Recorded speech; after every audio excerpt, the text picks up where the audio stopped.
Bersama Bambang Ihya.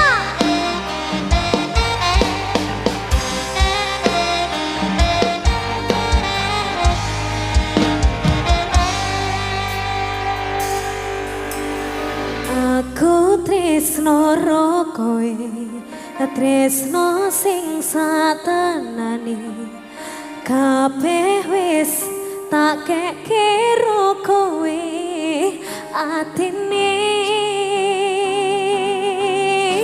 Senajan aku wis duwe bojo sing satenane, nanging aku tresnane omong Gilani banget kowe. Rasa ati ra tenang mikir keselingkuhan, rasa tak awang-awang mabur kaya layangan. Padahal bojone ngomong mikir ketati susah, apa sing kudu dilakoni aku bingung sendiri. Pancen tak akoni tresnoku setengah mati, tapi aku rawani ingkari janji suci. Mungkin kowe udah jodohku, tapi aku sayang padamu jujur saka jero.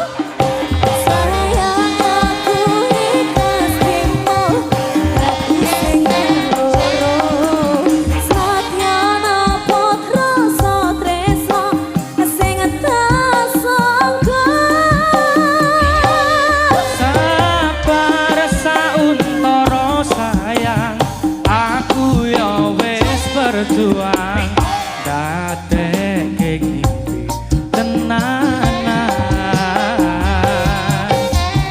kok kabeh iso lancar, buang kabeh kenangan, ikhlas lan sabar sayang.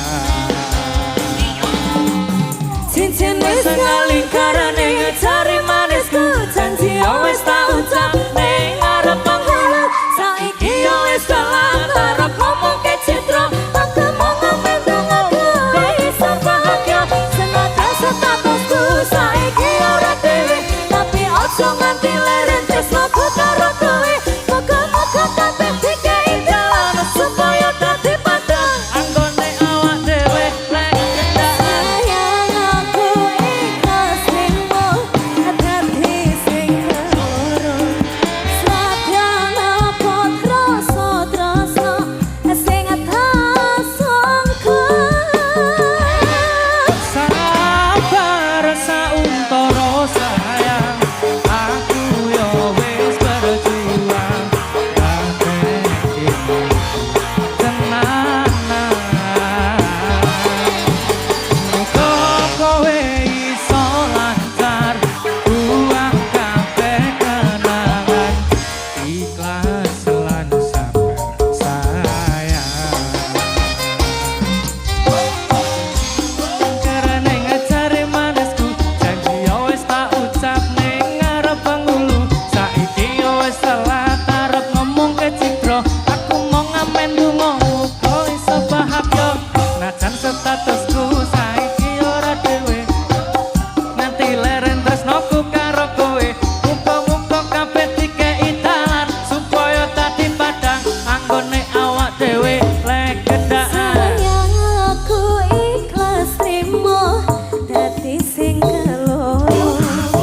Sadyan apa rasa tresno sing tak sangka. Sabar sauntara sayang, aku yo wis berjuang